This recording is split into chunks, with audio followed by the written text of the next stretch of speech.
Welcome to the Blessed Podcast. I'm your host, Dr. Raykel Tolson, and I'm here to help you to experience being blessed that transcends a mere hashtag. Because being blessed is more than just hashtagging on Instagram, saying, showing what you have or what you're doing. Being blessed is about a mindset. We have to make a daily decision to be blessed. And I am broadcasting on WYTV7 Community Broadcasters Network. And we are here to educate, to empower, and to encourage. And if you want to help us further the mission, please go to www.wytv7.org and hit that green donate button. Every little bit helps. Okay. So we are still in April, and I have with me my friend, Dr. Wendy Talley, because she wants to shower you with some knowledge. And I promise y'all, this is some stuff that it's probably something that you never even thought about. And Dr. Wendy listen, I don't want to spend a whole lot of time talking all about her, but let me just say, my friend is the truth. Okay. She is a licensed social worker. But what really impressed me with you is that how you didn't, like, most times when you think about social work, you think about it in different terms, but you are over at the movie, not the movie theater, but the sound stage. Which one? Paramount? Sony Picture Studio. Picture Studio. Yes. Helping them. This woman thinks outside the box, and she is like a perfect person to talk to, because I'm just saying, everybody is wonderful. All people that do what you do, I think you guys are wonderful. We need you. But the fact that you think outside the box, girl, I love it. I love it. And let me just tell y'all this, Dr. Wendy, I met her last year, right before the coronavirus shut everything down. And before I met her, I wasn't using doctor in front of my name. But Dr. Wendy told me, she was like, well, you went to school and the degree you have is a doctorate. Just because other lawyers don't put doctor in front of their name, that don't have nothing to do with you. This is why I'm saying she thinks outside the box. I love you. I love you. Thank you for being here. Welcome to Bless. Yes, this is absolutely amazing. It is an honor. It's a privilege. I don't take any type of request for me to join, to participate, to give back lightly. I do not take that lightly, because no matter how far God has taken me, I always remember that you could have chosen anyone, but you decide to choose me. And I honor that, and I appreciate that. And yes, you earned that doctorate degree. I was like, okay, we need to change all your book covers, call the publishing company, trash it all. We need to put doctor in front, because you earned that. You worked for it. You cried for it. You slaved for it. And you know what? You're setting the stage for other people that look like you, that look like me, that have the same walk, to say, I can be able to do that. You shattered the excuses. So definitely walk. And you don't worry about them other naysayers. You didn't go to school for them. You went to school for everyone that was praying for you during that process. So, oh my goodness. Thank you. Thank you. That was awesome. You were so awesome. Oh my goodness. So Dr. Wendy, tell us about what your specialty. What are you like? Where's your passion? Get a t-shirt on that just says, oh, my passion. My true passion, and thank you, because sometimes people ask me what it is that I do, but what it is that I'm passionate about is completely and totally different. Yes, I'm a social worker. Yes, that's what I do, but I am that special kind of social worker. Like you said, think outside the box. I'm considered a corporate wellness trainer and leadership development in the field. I take the idea of mental health, mental wellness right into the corporate America and say, how can we help your organization be balanced and well and still be productive, because you have human capital and you need to use them the best way that they can, honor them and support them as human beings. So that's what I do. And I help leaders grow. I help leaders grow in their position and how to be the best and learn balance as well.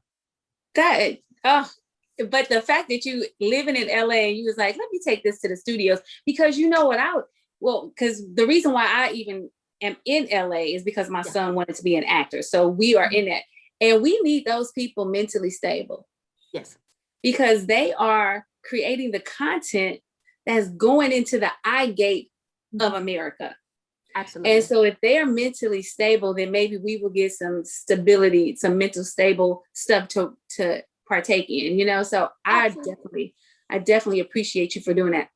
But now what I really wanted you on for is to teach us, to shower us with some knowledge about elder abuse. This April, even though we're almost out of it, April is considered domestic abuse month. And it's different because in October is domestic violence month, but in April it's domestic abuse month. And one of the things that I never even considered, because domestic is in your home, elder abuse. Tell us, like, how prevalent is elder abuse? Well, it's actually more prevalent than we actually know about it. It's very hidden, and we need to begin to unveil this issue. And this is something that our grandparents, our great grandparents, and great and beyond have all gone through. And it transcends from, it doesn't matter from your socioeconomic status to your ethnic background, to the color of your skin, to the language that you speak. It does not matter. It is across the board, and it looks very different. Elder abuse is something that we need to pay more attention to, because by 2050, over 40 million people will be 65 years and above. So think about that.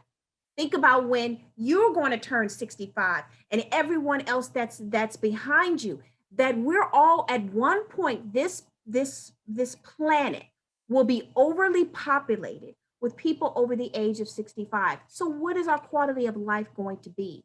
So if we don't begin to really address the issues that impact I like, instead of calling it elders, we want to call them seasoned, Larry seasoning sauce.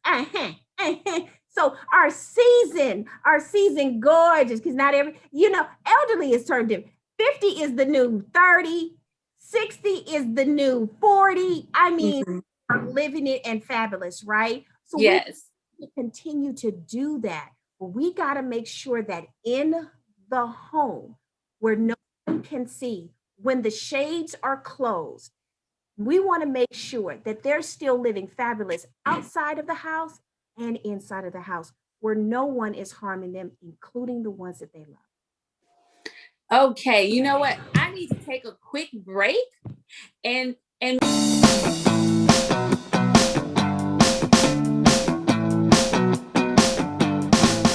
Mr. Happy Living here.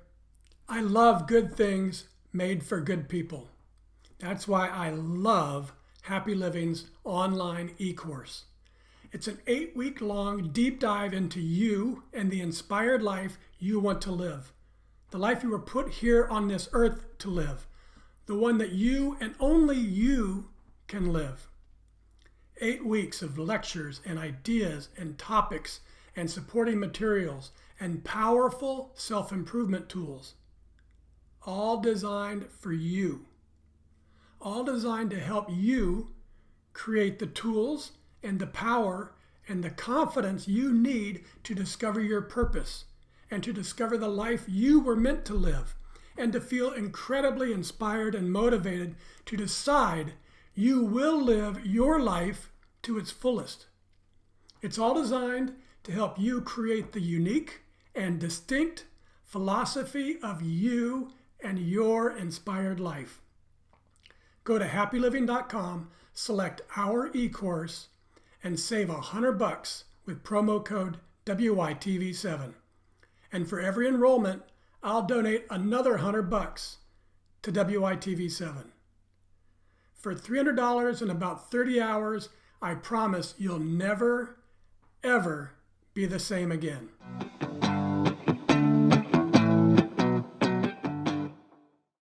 we're back. Thank you for being here on Blast. Dr. Wendy, So one of the questions I had about seasoned, what we calling it seasoned, not elderly, right? One of the questions I had is what are we really talking about? Like between who? Like the abuse is it between, the two seasoned people? Like who is the abuse? Who are we talking about? So who are the parties that participate, right? The parties Mhm. can be a number of different people because it is such a broad definition. Okay. So when we talk about elder abuse in my field, we just don't think of somebody or seasoned, individuals part of the, elder abuse category for those that are being abused. We're not just only talking about people who are 65 and above, but we are also talking about people who could be a dependent adult. So what does a dependent adult? Okay. The definition of someone who is dependent. They could be medically dependent. They could not have the mental capacity to take care of themselves. They may need additional care from another individual or entity that provides them their daily basic needs, their ADLs, right? And so that could be somebody who's 18, 25, 30, right? But we're talking about our seniors, right? Our vivacious seniors that could be part of this. So who are the participants? A victim could be 65 years and above, based off of the definition, that could be experiencing various different types of abuse. What are they? Physical abuse, financial abuse, psychological and emotional abuse. They could even, wait for it, sexual abuse.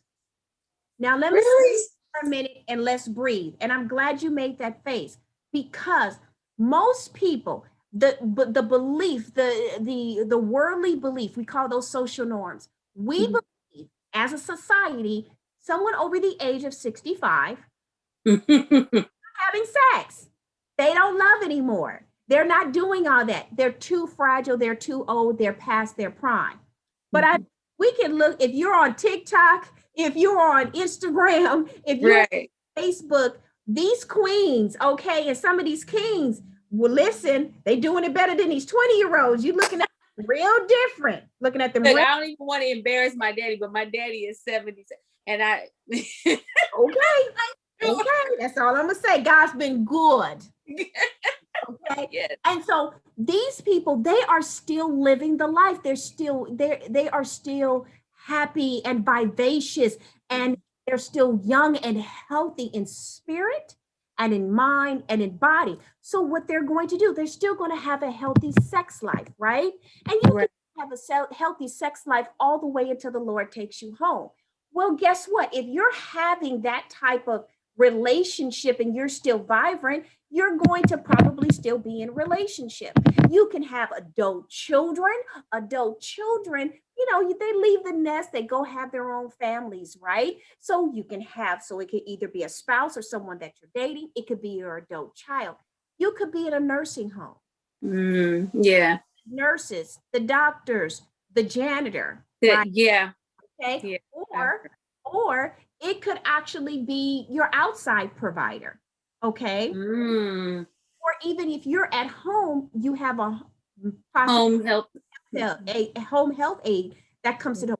Anyone that you are dependent for your basic needs, you need them for your basic needs, can abuse you in either one of those ways. And sexually, it doesn't necessarily have to be penetration. It could be inappropriate touching, Yeah. forcing them to do acts that they are not feeling comfortable with.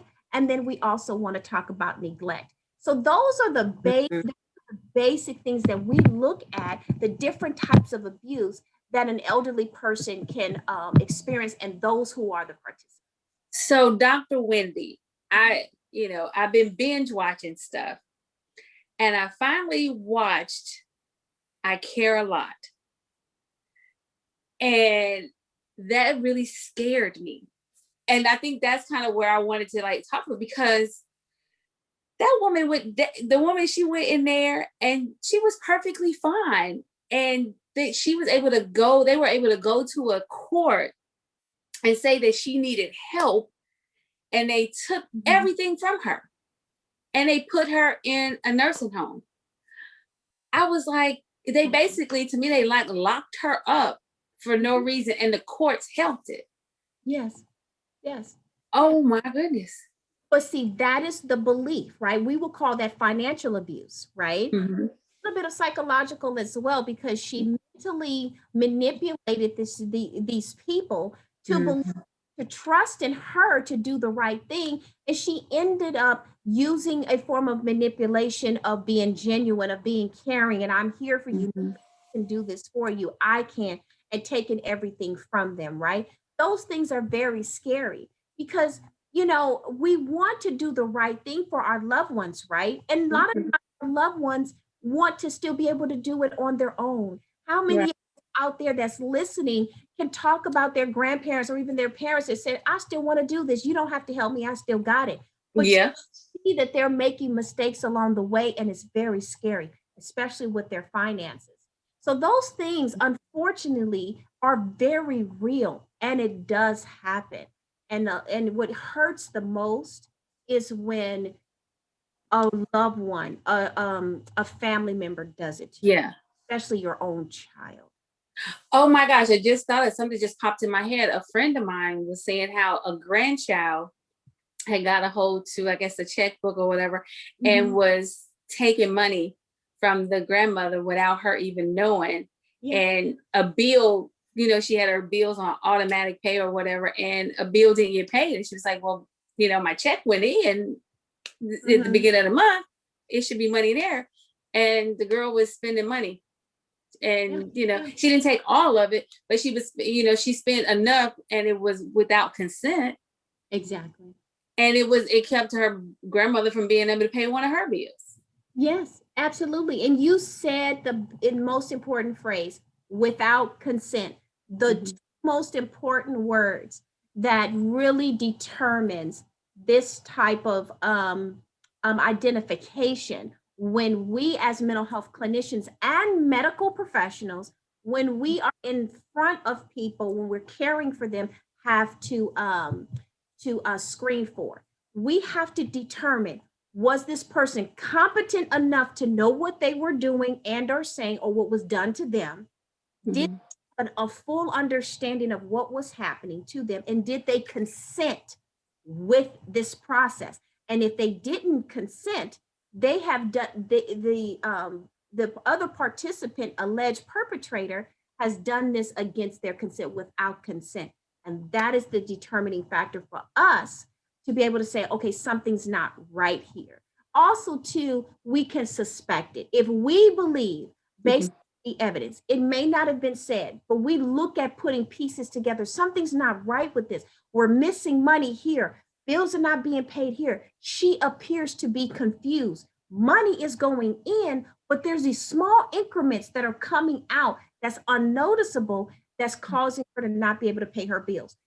I can say, I suspect financial abuse, and make a call to Adult Protective Services and say, this is what I'm thinking. They have to say to me, okay, we believe you, let's go ahead and do the report. But there are some reports that we do, they don't fit the criteria from their belief that we should do anything. We need a little bit more, right? But how do you find out? Like, how can somebody notice that? Because if I'm paying all my bills, and let's just say, because like we said, 65, most 65-year-olds are really still working, honestly, because we really, our age people, we can't even retire until we're 67. Right. And if you want all the money, you got to wait till you're 70. Exactly. So, so how can people notice that? Even adult children, how can you notice? Because most of us don't have access to our parents' accounts to know that something is happening. How can we help? And this is going to be touchy because, again, our parents want to keep their business to themselves, right? Yes. They don't want their bank accounts, right? They don't want you to do that. But then how you can really help that, you can give suggestions. Hey, mom, hey, dad, you know what? I just want to make sure that you are okay. Are you the only one that's going into your bank account? I don't want to touch it, but I just want to make sure you haven't accidentally given someone access to your money. Make sure you get your bank statements, mom, dad. Go them. If you see that there's some charges you don't understand, I can take you to the bank. You can figure it out with the banker. If you want to stay private, if you want me to sit next to you, that's totally fine. If you want to call them over the phone, that's fine as well. But I want to say a lot of banks have a policy now, especially when they've identified a customer they have, a client that is over a certain age, they will flag it. Oh. Begin to see that because you have a behavior, right? Our banks tend to notice our type of behavior. What's our spending habits? Where do we normally go? How much we normally spend, right? Banks will flag a certain amount and will stop it. But if it's too low, they don't catch it, you can do that. So it's best to just put the idea, plant the seed in mom and dad or grandma, grandpa's mind to say, make sure you go over your bank statements, okay? That you haven't accidentally given it to someone. And if you want me to help you, you can sit right here next to me and you can watch what I do. I don't want your password. I just want to make sure we're going over it so you can see, and then after that, you can take over. And it's going to be difficult because they're going to want to do it on their own. They're not going to want you to look at them as that they're incompetent or they're not capable because they raised you, right? Right. I raised you. But what happens is we forget. Once adult, twice a child. Twice a child. How we do that? As we age, 65 and above, sometimes we think that we're Superwoman or Superman, right? Because we don't think that the worldly things that are happening no longer affects us because we've lived a long life. But they still do. So what do they think? They're invincible. Who thinks they're invincible? Teenagers. Another type of childlike behavior is when they may be cognitively declining or even medically declining from the neck down, but they still got their right mind. So they may need home health care. They may need help taking a shower, going to the bathroom, cleaning themselves, taking a shower, going to the grocery store. They may need certain things like that. Who do we normally help with that? Our younger children, twice out, once adult. And that is the aging process that we tend to go through. And so it's very hard for them to break free from becoming independent to dependent. So I would suggest anyone that's listening, just start with a basic conversation, invite them to make sure to check on their stuff, let them know you'll be here if you need them, if they need you, and you'll sit right next to them just to make sure everything's okay. Now tell me this, do you find that seasoned adults have a hard time admitting to, say, sexual abuse? Yes, it's embarrassing. Let's talk about cultural norms, right? Because this beautiful world is built up from people all over the planet, right? From different languages, ethnic backgrounds, heritage, and traditions. And then we got some from mixed backgrounds, right? And then some of those backgrounds could be based off of your sexual orientation. So we have to look at all of that. So when we talk about sexual assault, sexual abuse, that's a lot of shame, guilt. We have to just honor that and acknowledge that, because who wants to admit that? Right. That someone has violated you, that has made you feel uncomfortable. And what if that person is your husband or your wife? What if it's your child? And that's hard for people to imagine that's happening. Trust and believe it's happening. So when we talk about, being able to talk to our seasoned individuals, our senior community about sexual assault, they get very uncomfortable. And a lot of times they don't even know what that means. Okay. Story. This is my personal story, right? And so my mother and father, God rest both of their souls, they were married for years. My mother and father got married in their 20s. Okay. They migrated, one from Houston and one from Mississippi. My father was in the Army, the Korean War veteran. And my mother, she just migrated from Mississippi and started her own business, in the 60s. but she came here during 1945. They met each other and started having children in 1951. The firstborn, my sister, was born. Now, over time, there had been some abuse. Now, I was not around or I didn't see any of it. I'm the baby of 11 children. Hold on to that, put a pin in that because that's going to mean something. Okay. So I got 10 other people ahead of me who have lived a life with these two people that I did not get to experience because I came later, born in the 70s, raised in the 80s and the 90s. Mm-hmm. So here's two people born in the 20s and the 30s having a different mindset culturally. And back then in the South, you don't talk about what goes on in your house. Right. That's true. You just don't do it, even if you're being forced.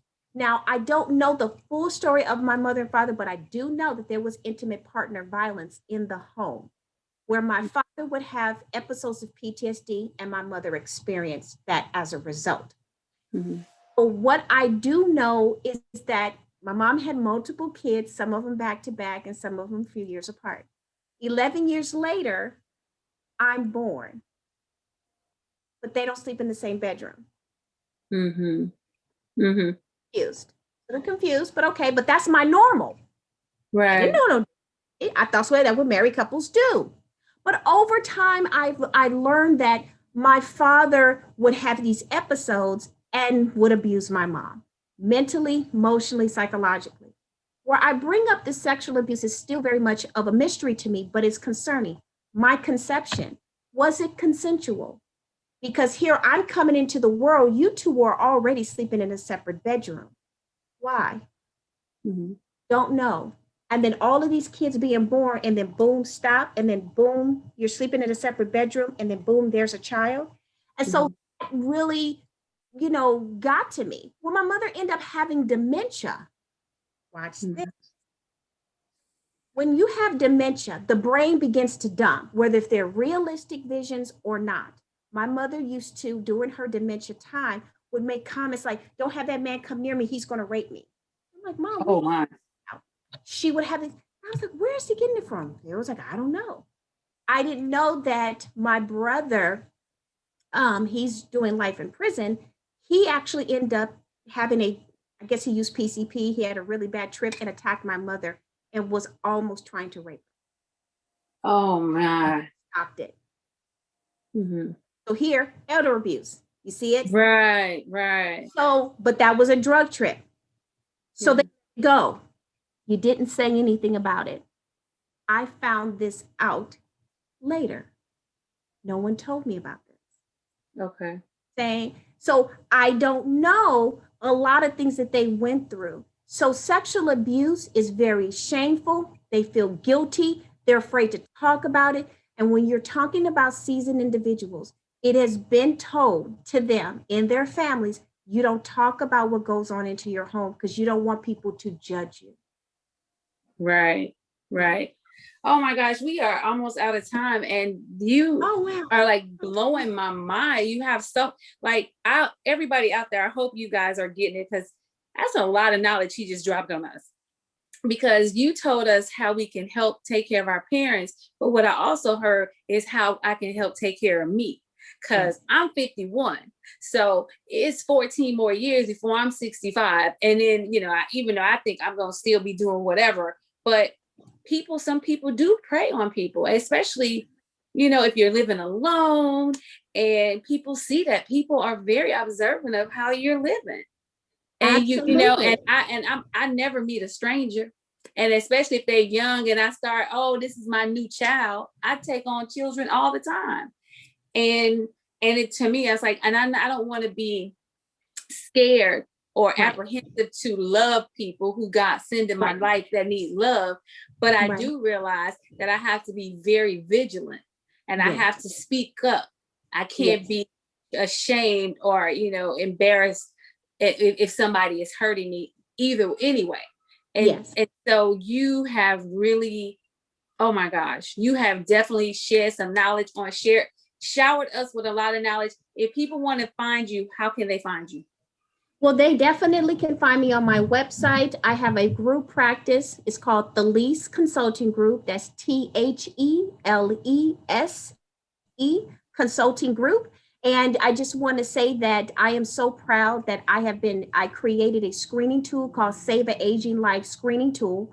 Apple picked it up, did a great review, and it's also on Google Play, where clinicians and healthcare providers can screen for intimate partner violence, domestic violence, and elder abuse in people over the age of 65. It is great to use, and I really want people to use that, and that's definitely on my website. You can also find me on Instagram at Wendy _Talley, TALLEY _DSW _LCSW. You know, we got to put our credentials, right? So find me there using that name, and also on Facebook as well. So connect with me, let's talk, and please look up Hidden No More. And Hidden No More is spelled with 4 D's. I promise you, it wasn't my dyslexia. So it's HIDDDDEN, No More. Look that up.org and get more information about how you can save an aging life so they can be successful. Oh, that is awesome. Thank you so much for being here. I hope you guys have learned something. I hope it helps you to save a life. Hidden No More, 4 Ds. That I think everybody should go and check that out. Thank you, Dr. Wendy. And until next week, be blessed. Thank you.